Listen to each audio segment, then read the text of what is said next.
The Selfish Path to Romance. Download Chapter 1 for free at drkenner.com. Mary, your friend's husband is driving her crazy? Yes. Yeah, what's going on? Well, he seems to have a problem with smells and noises. He doesn't want anything that smells around. He has a fit if she uses shampoo, that has a smell. Yeah? Oranges, candles.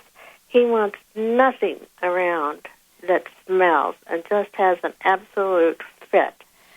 And he doesn't even want her vacuuming the carpet because of the noise. Is there a medical problem that he has where there's has he been to a medical doctor? Maybe he's got an increased sensitivity. I don't know if you've you've probably had an operation. You come out of anesthesia and the lights go on and they seem so bright and they hurt your eyes. Well, I haven't had surgery. So No, oh, okay. Oh, wonderful. But, sometimes people can have a sensitivity, and sometimes it has nothing to do with smells or noises or an increased sensitivity. Guess what it has to do with? I don't know. You're irritated with the partner. And it's coming out in really passive-aggressive ways. Mm-hmm. So I don't know. You know him better. And the first thing, if it seems genuine, I would definitely want to have, for him to have a medical checkup just to rule out the fact that there might be something wrong with his senses. Uh-huh. Sometimes people have unusual experiences that are not mystical at all. They just have maybe a little brain damage or there's some biochemical problem that they have. But you know him. Do you think that if I put a steak in front of him or lamb chops, how do you think he'd react? I have no idea. I really don't know him that well. Yeah. I'm basically, her friend. Yeah. And he seems to be pretty much, alone. Or, if you go to your house, you feel very uncomfortable, like, okay, you've got 30 minutes, then get out, So he doesn't warm up to you? Oh, no, to anyone.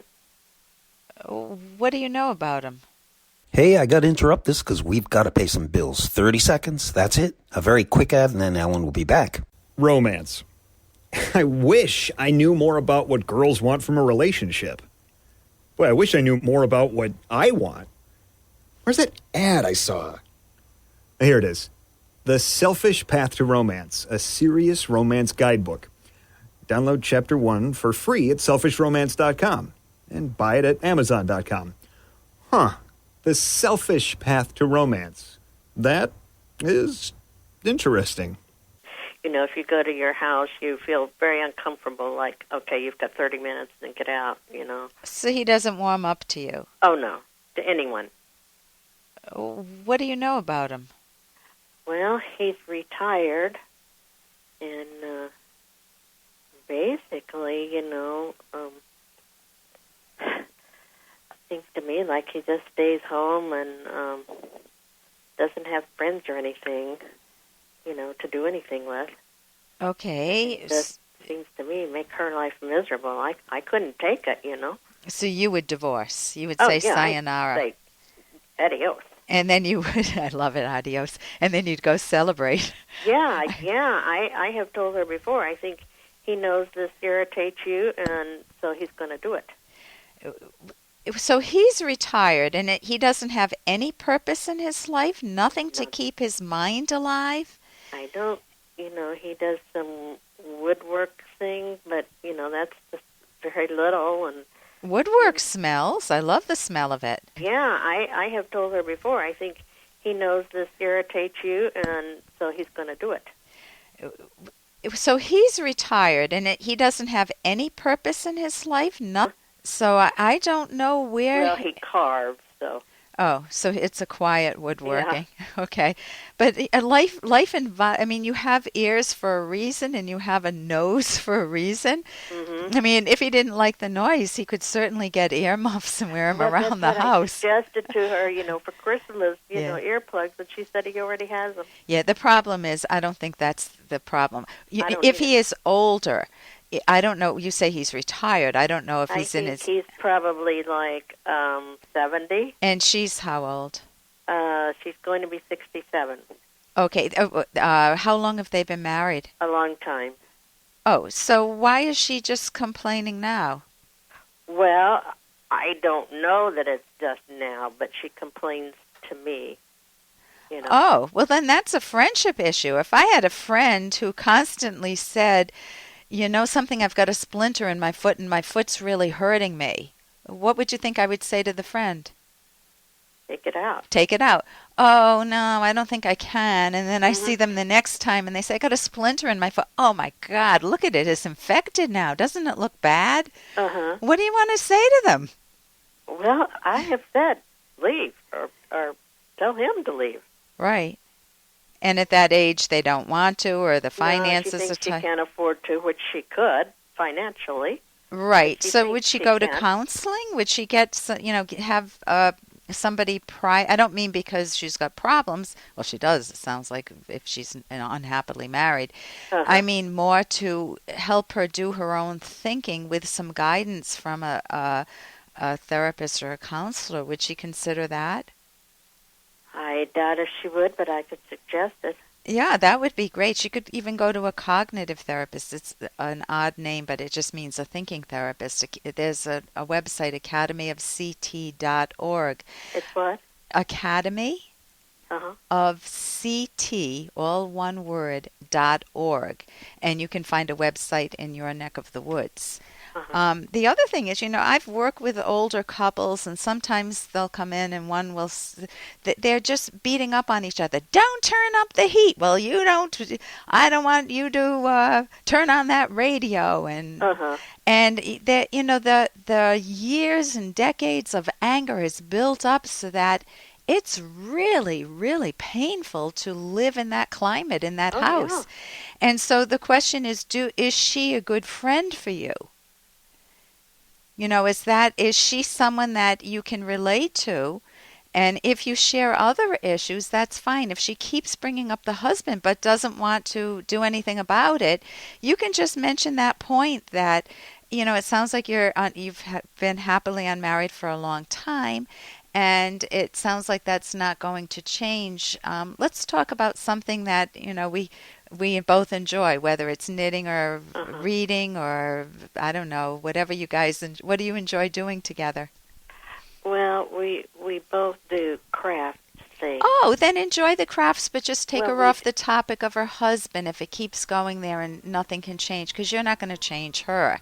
You can give her suggestions, and you can then segue it to a conversation that you're at home with. And here's a little more from Dr. Kenner. We all have these terrible stories to get over, and you... It's not true. Some of us have great stories, pretty stories that take place at lakes with boats and friends and noodle salad. What makes it so hard is not that you had it bad, but that you're that pissed that so many others had it good. No.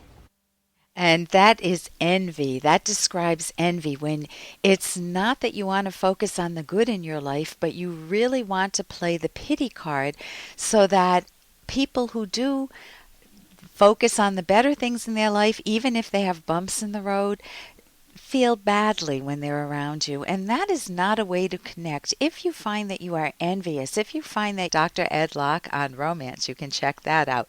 Again, toll free 1-877-Dr. Kenner. And right now I want to welcome Mary to the show. Mary, your friend's husband is driving her the better parts of your own life, and you're not going to work to make them better if you have a vested interest in tearing yourself down. So envy is an emotion that is very common, of course, jealousy, envy. Sometimes we mean it in a positive sense, meaning, I'm so envious of you. I want to be able to learn cha-cha-cha too. And it's a fun thing. They don't mean it, I want to tear you down, or I'm jealous of you, I want to get my hair done too. Go get your hair done. It's fun. That's just wanting the positive value. If you're thinking, I want to tear this person down, I don't want to let them feel good about what they've achieved, then really start tending to yourself. Start focusing on what's going well in your own life, and listen very carefully to what you want, your values done right, not your values at the expense of others, but your values that you've earned, because that will build self-esteem. For more Dr. Kenner podcast, go to drkenner.com and please listen to this ad. Here's an excerpt from The Selfish Path to Romance, the Serious Romance Guidebook by clinical psychologist Dr. Ellen Kenner and Dr. Edwin Locke. It is not the case that all the monies partners have has to be jointly managed, but a couple should always discuss important money matters together. Both partners should know how much money they have, where it is, how it's invested, what future income to expect, and the details of their expenses and debts. It might be necessary to have an agreed upon household budget. If problems arise, they should be discussed together before any decisions are made.